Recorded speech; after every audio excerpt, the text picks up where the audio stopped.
এই মুহূর্তে সিলেট ওসমানী বিমানবন্দরে আছেন রিপোর্টার ইকরামুল কবির এবং হযরত শাহজালাল রহমতুল্লাহ আলাইহির মাজারে আছেন আমিনুল ইসলাম। শুরুতেই যাচ্ছি ইকরামের কাছে। ইকরাম, আমি এই মুহূর্তে আছি সিলেট ওসমানী আন্তর্জাতিক বিমানবন্দরে। এই বিমানবন্দরে ঢাকা থেকে বিমান বিজি 227 ফ্লাইটটি 8টার সময় অবতরণ করবেন বিএনপি চেয়ারম্যান তারেক রহমানকে নিয়ে। তারেক রহমান যদিও আজকে এই বিমানবন্দরে নামবেন, এটি কিন্তু তারেক রহমান সিলেট ওসমানী আন্তর্জাতিক বিমানবন্দরের দ্বিতীয় যাত্রা। 25শে ডিসেম্বর লন্ডন থেকে সরাসরি ফ্লাইটে তিনি এই ওসমানী আন্তর্জাতিক বিমানবন্দরে এসেছিলেন। যদিও তিনি সেই দিন ফ্লাইট থেকে নামেননি, এখান থেকে ঢাকা গিয়ে তিনি নেমেছিলেন।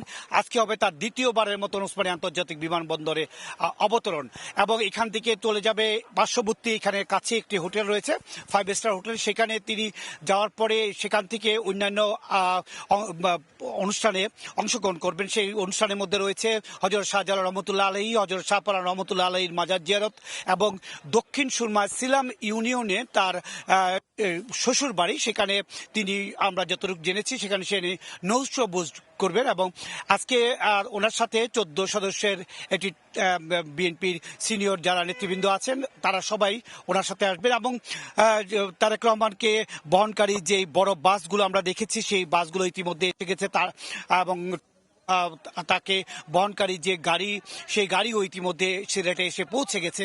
সবকিছু মিলে যে কালকে সকালে সিলেট আলিয়া মাদ্রাসা মাঠ থেকে নির্বাচনী প্রচারণা শুরু করবেন বা উদ্বোধন করবেন ত্রয়োদশ জাতীয় সংসদ নির্বাচনে, সেই কিন্তু জাঁকজমকপূর্ণ অবস্থায় রয়েছে সমস্ত সিলেটবাসী।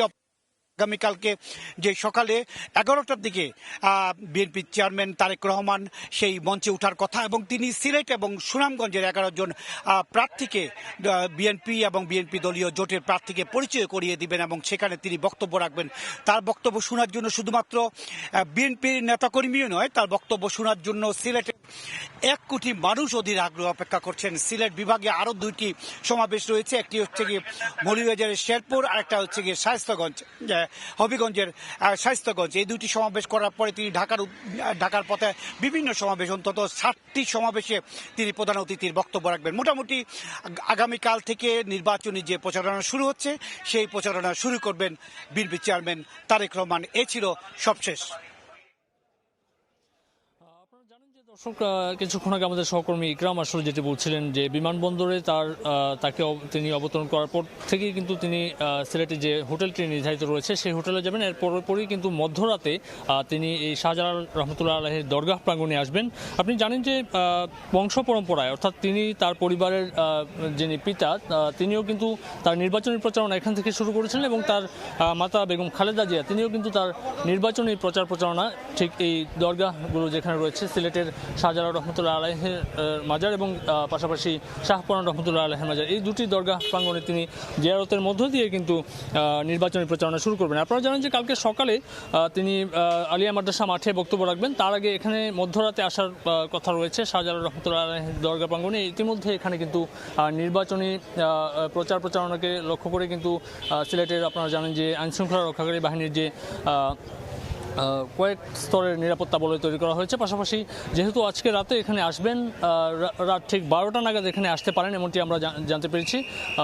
সে অনুযায়ী কিন্তু ইতিমধ্যে এখানে সিলেটের যে মেট্রোপলিটন পুলিশের পাশাপাশি র্যাব সদস্যরা এখানে নিয়োজিত রয়েছেন, পাশাপাশি অন্যান্য আইনশৃঙ্খলা রক্ষাকারী বাহিনীর বিপুল সংখ্যক সদস্য কিন্তু ইতিমধ্যে তার নিরাপত্তা নিশ্চিতের জন্য কাজ করছেন।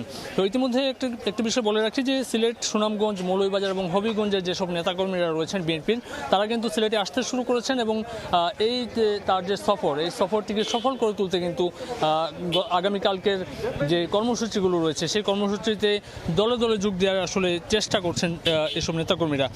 যেহেতু আসলে এখনো পর্যন্ত তার বিমানটি এসে যেহেতু পৌঁছানোর জন্য অপেক্ষা করছে এয়ারপোর্টে যারা রয়েছেন নিরাপত্তা কর্মীরা, এরপর তিনি হোটেলে যাওয়ার পরপরই কিন্তু সেখানে কিছু সময় অপেক্ষা করে এখানে রওনা করবেন। তো এই ছিল আমার কাছ থেকে সিলেটের শাহজালাল রহমতুল্লাহ আলাইহির যে দরগাহ প্রাঙ্গণ, সেই দরগাহ প্রাঙ্গণের সর্বশেষ পরিস্থিতির খবরাখবর। সরাসরি যুক্ত ছিলাম সিলেট থেকে।